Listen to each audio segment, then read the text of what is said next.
Hello and welcome to another episode of How Was It Really?, the podcast from Sydney University History Department that pulls history apart to see how it works. I'm Nick Eckstein, a historian in the History Department at Sydney University.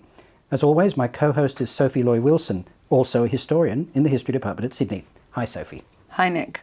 Well, as always, we have a wonderful guest, once again chosen from amongst our colleagues in the department, and we're going to be talking about an aspect of her work today. But before we get to our guest, as always too, we have a leading question that is going to shed light and insight on a knotty historical problem. So, Sophie, what is today's question?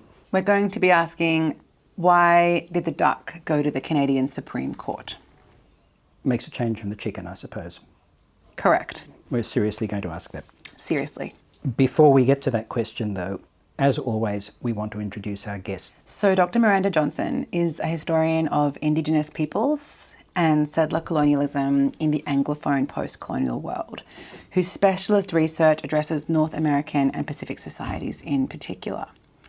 Now, her first book, The Land is Our History, Indigeneity, Law and the Settler State, was published in 2016 by Oxford University Press, and it was shortlisted for not one but 2 awards: the New South Wales Premier's Prize in History and the New Zealand Historical Association's First Book Prize. And in July this year, Miranda won the Australian Historical Association's Hancock Prize for History, awarded to the best book published by a historian working in Australia in the past 2 years. Among other things, Miranda is now working on a second book, tentatively titled Claiming Modernity: Maori Reformers and Liberal Imperialism in the Interwar Pacific. Hi Miranda, thanks for coming today. Hi Sophie and Nick, thanks so much for having me. It's a great pleasure, Miranda. In fact, we've had you on the list from the very beginning, so this is really wonderful that we finally got you here. We're going to start, as always, by asking what the late John Clarke might have described as the cosmic giant killer of a question before we get to your article, and that is, why are you here? By which I mean, why did you become a historian? Why are you a historian? And why are you not running some vast intercontinental conglomerate of some kind? I probably would never have had that future ahead of me, but I think I have become a historian and intend to continue to write history and teach history because I love the combination of wrestling with complicated political questions and being able to do so in a narrative form that doesn't, where there are no sort of expectations of using specialist language, jargon. So it's that combination of wrestling with complicated questions and trying to turn them into a kind of readable narrative that I really enjoy. Oh, that's actually a wonderful segue into what we're actually going to talk about, isn't it? It is. So today what we really want to focus on is a new article that Miranda has written, and it's got the best title we've come across in a long time. It's called The Case of the $1 Million Duck: A Hunter, His Treaty, and the Bending of the Settler Contract. And indeed, one of our tasks is going to be to unpack that title. But before we get into that, this is a series of steppings back, as we do one thing before another. I do want to do something else, though, which is to talk about where that article is being published and what that means, because it's an exciting discussion in itself, and we need to raise it ourselves because I've got this suspicion that Miranda is going to be too modest to talk about it. The fact is, your article, Miranda, has been accepted for publication in the American Historical Review, and that is a very big deal indeed for a historian. And it's a big deal because the AHR, as we refer to it, is what you might call the journal of record for the entire profession of academic history as a whole. It's not just history in one university or one country, but the entire profession. It's part of the international conversation of historians. And the AHR publishes historical research that is conceptually and or methodologically path-breaking, work therefore that is of interest to all historians regardless of their own specialist field. So you could say, I suppose, that just as doctors read journals to keep up with the latest medical advances, historians look to the AHR to see what's going on in their field of inquiry. It's really hard to get published in the AHR, so the acceptance of your article is itself a big achievement. And what I wanted to ask you, Miranda, was an aspect of that process, which is how the review process works itself out for publication. What happens between the point at which you offer an article to the journal and the point where it comes out? Because it's a bit different from other journals, isn't it? It seems to be, from my experience, a lot longer, with a lot more stages and levels involved. So my article I first submitted over 2 years ago and just received notice of its acceptance about a month ago.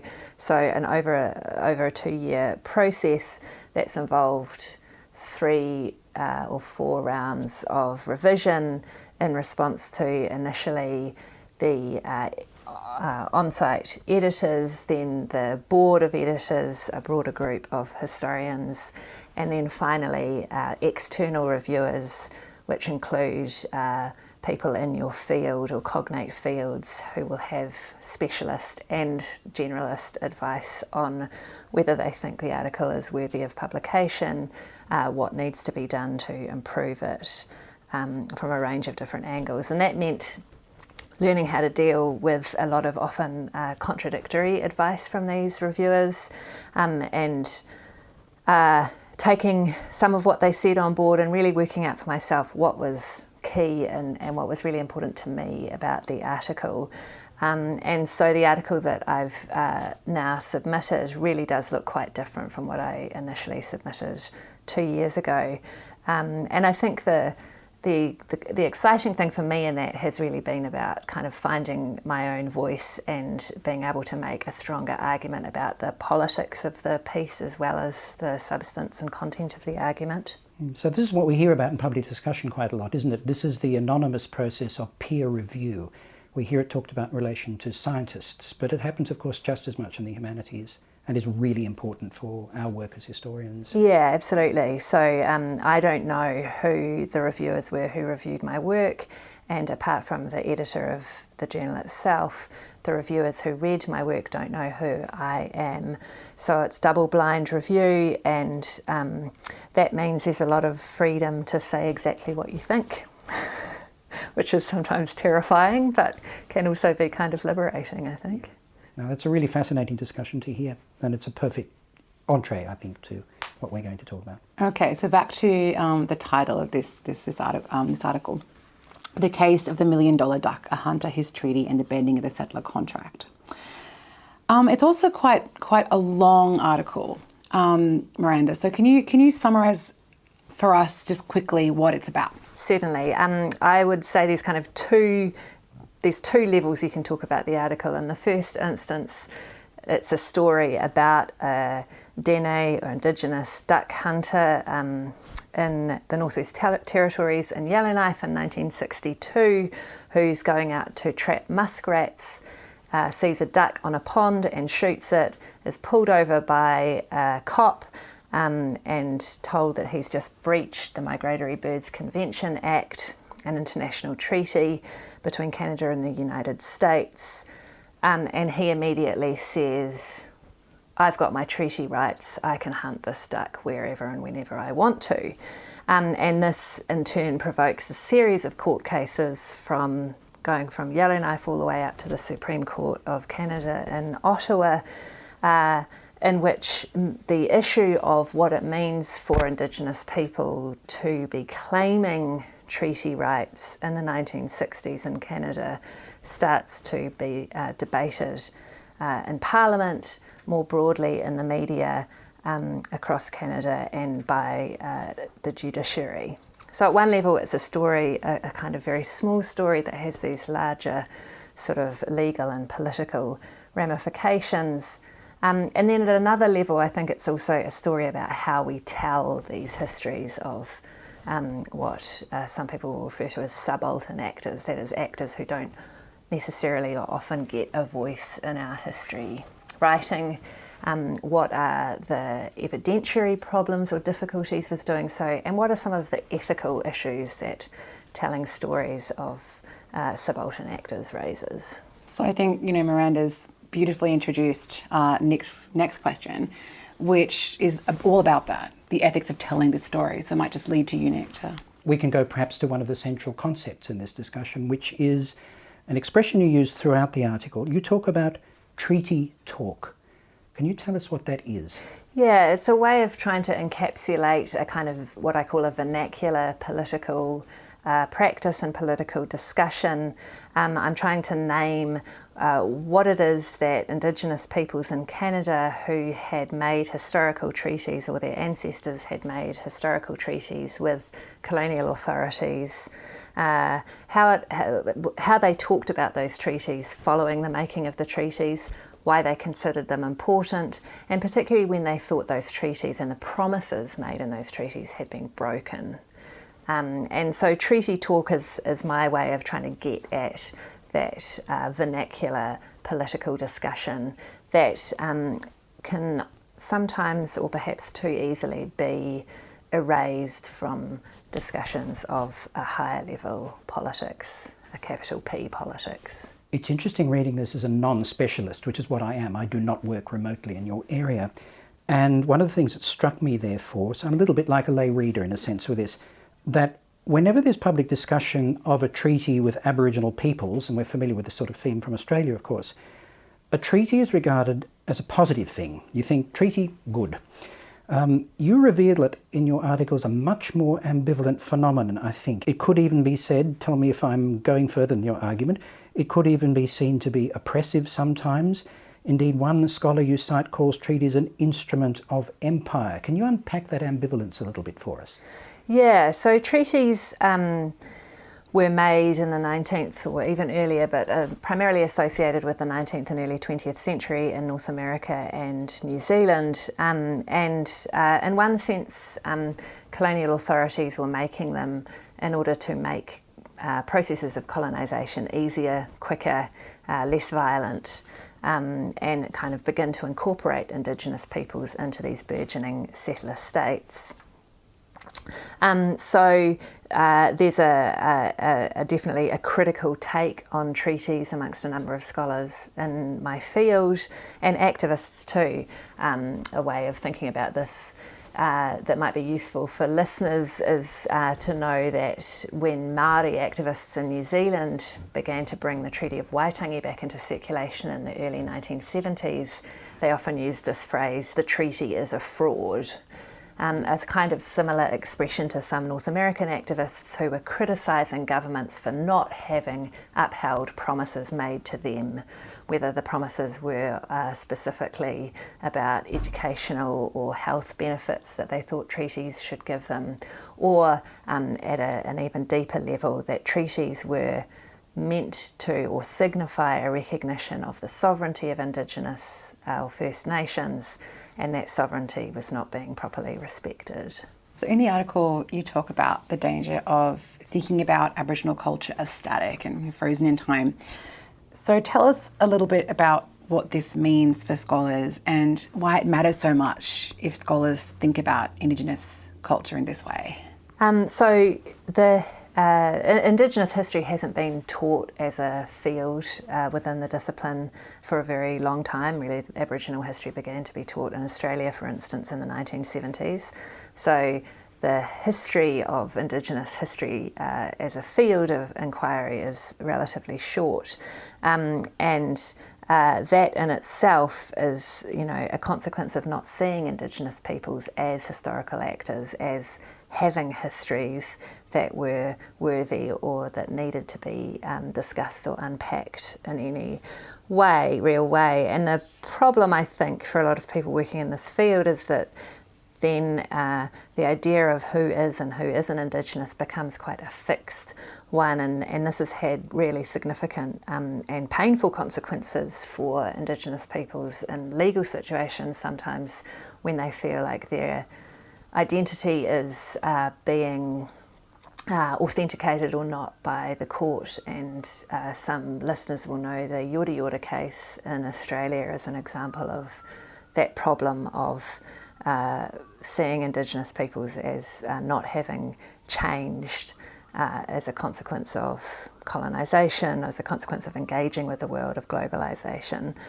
So I think for many historians working in the field of Indigenous history, it's really important to continue to push the idea that Indigenous peoples change, that their ideas of who they are change, that their engagements change over time, that the terms they use to describe themselves change. In the legal terms of the state, this is something you talk about in the article as well, the concept of the Treaty Indian had some specific meanings in Canada, didn't it? That's right, yes. So it was someone who had tacitly agreed to the terms of a possible coercive treaty, is that right? Yeah, it was understood as a kind of wardship status. And the Treaty Indian conformed to the state's idea of Aboriginal culture, which, as we've observed, could be a static generalisation. The jargon would be essentialist. And so this has specific consequences legally, as you just explained, right? Yeah, so in the way that a number of scholars have talked about the Treaty Indian status is as a status that is what we would today think of as kind of derogatory, pejorative, that it denotes people who are not yet ready to be fully fledged citizens, not yet ready to be self-ruling or self-determining. And those kind of contemporary critiques and observations are entirely valid. I wanted to try and give the notion of Treaty Indian another life, since it's a term that is sometimes, especially by older generations, still used today, and was a term that was used by the actors in my story, not only in the sense of somehow being lesser than those who were around them, but as actually having a content that was important to them. One of the other things you talk about in relation to treaties is the idea of them as being the basis of a modern origin story. So what you're really suggesting, I think, is that treaties encapsulate a story that settler states like to tell about themselves. Is that right? Is that what an origin story is? Perhaps you can define that for us. I took the phrase from a US historian, Alexandra Harmon, who's talked about treaties as origin stories in the context of the Pacific Northwest, where Indigenous peoples, quite famously from the 1960s onward, brought a series of cases about their fishing rights stemming from treaties.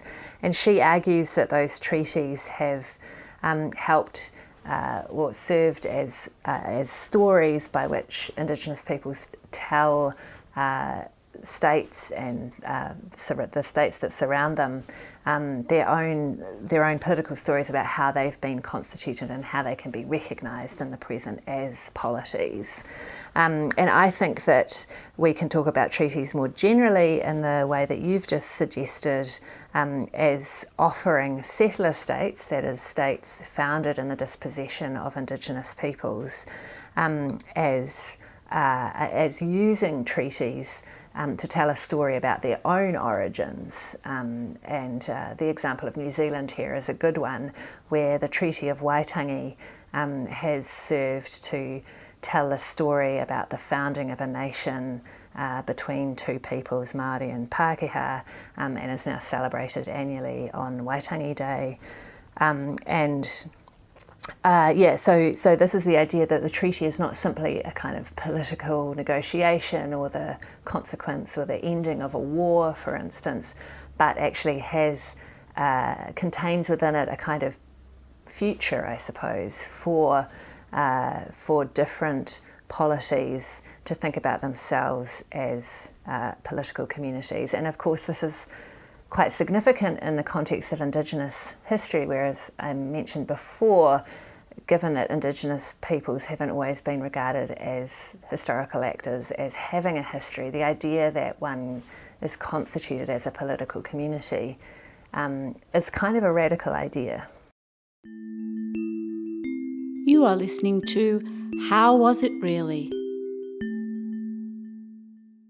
So what you've just said, Miranda, about origin stories is fascinating. The treaty can be an entirely well-intentioned process. It can even be progressive politicians who want, inverted commas, to help Aboriginal peoples by recognising them, which you would also perhaps put in inverted commas. But you mentioned this containing a future, and it's clear that in a certain way, once you've signed a document like that, once you've signed your people up to it to be recognised, that you're kind of fixed. And so that creates its own problems. You point to another one in this very layered article indeed, that there is also the economic imperative on behalf of the Canadian government. This is a country, vast swathes of which are frozen, and they're very, very rich in resources. But the government likes to think of them as, in a funny way, being beyond politics or beyond habitation when they're not really at all. And you can correct me if I'm wrong, it seems they don't use the language of terra nullius the way it has happened in Australia. But there's something a little bit similar going on, that you talk about this big part of Canada as a place not really settled and therefore up for grabs. And it's something you want to get at because there's lots of money to be made by digging it up. So when you suddenly find that you've got a rather militant group of Aboriginal peoples suddenly defining themselves in the way that that new Dene nation that you discuss is doing, there's a dilemma for the government, because suddenly you've got to recognise people and settlement at a place you said was a vacuum. So that's an interesting dynamic, isn't it? Absolutely, yeah, no, you're quite right, Nick. I don't think the Canadian government did think in the 1950s and 1960s that it really needed to negotiate or consult with Indigenous peoples in its northern hinterland. I don't think it even thought that Indigenous peoples were capable, probably, of consulting or negotiating. Pre-political, as you said before. They were pre-political and were regarded as pre-political. And so what's so remarkable about this story, as you've also alluded to, is that in the mid-1970s, the Canadian North becomes a hotspot of political debate and argument when the Dene Nation declares itself a nation and forces the Canadian government to reckon with it. But I suppose also the story I was trying to tell in the article is that remarkable kind of birth of politics, if you like, doesn't actually come from nowhere, that there's a prehistory to that 1970s activist story, and you can find it in these perhaps unexpected, often marginalised legal cases like the case of the $1 Million Duck. So this is then an archival question that we're going to talk about next. And one of the things that I love about the article is the methodological challenge you raise when you talk about the risk of perhaps losing sight of Aboriginal peoples if we only study canonical formal documents. And you talk a little bit about what Borderlands history has done for you and the way that you use and interpret it. So could you tell us a little bit about what that's done for you? Yeah, Borderlands history, as I understand it, is a field that has emerged in the earlier regard to kind of colonisation, or at least colonial encounters in earlier periods of North American history, and it's a way of thinking about those more sort of ambiguous, amorphous spaces of encounter, growing out of a literature concerned with what Mary Louise Pratt called contact zones, or Richard White called the middle ground, places where natives and newcomers were negotiating power, economics, intimacy, and a kind of, so a more sort of fluid space. Now, it's not a literature that's generally been applied to more later forms of colonisation and to the later 20th century, when what we usually understand to have happened is that the settler state has become a much more settled phenomenon, a non-negotiable phenomenon. But what I was trying to play with was thinking about this space of this kind of space that was considered to be pre-political as a space of borderlands where those negotiations actually could happen and were quite dramatic in many ways, and partly because it wasn't the Canadian North wasn't, just like the Australian North, a classic settler colonial space. As Nick mentioned, the majority populations in these areas were Indigenous rather than white settlers. So it's a methodology often applied to earlier time periods in history of nation states that you've brought, closer to the current day in really productive ways. And while doing this, you talk about pushing back against the logic of the legal archive. So what does that mean to you? Right. I was thinking about some recent work in legal history which has begun to question an older form of telling legal history based on the big cases, the big legal cases, which usually serve as precedents in common law systems for judges as they make new decisions. And one of the points that's made about that, of course, is that that kind of does a kind of violence in the sense that it ignores all sorts of other cases, legal arguments and so forth that don't necessarily make it into ongoing legal debates that aren't necessarily kind of live to lawyers, but nonetheless can tell us really important things about the space of law and how law might be punctured or negotiated, especially by marginal or subaltern actors. So these big legal cases have marginalised these smaller cases. So what I want to do now is kind of think more about the ways in which these borderland spaces, the way that you've used them in the article, allow us to zoom in on these one-to-one contacts between people. So this is where the duck really matters.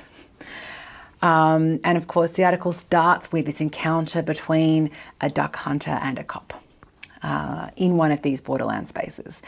So can you talk to us a little bit about how you use this small scale to talk about a much larger turning point in history of Indigenous politics?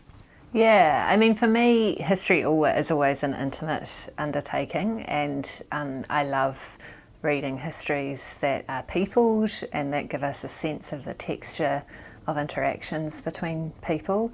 So it's probably partly a kind of aesthetic preference that I have for telling and reading and writing history in that way.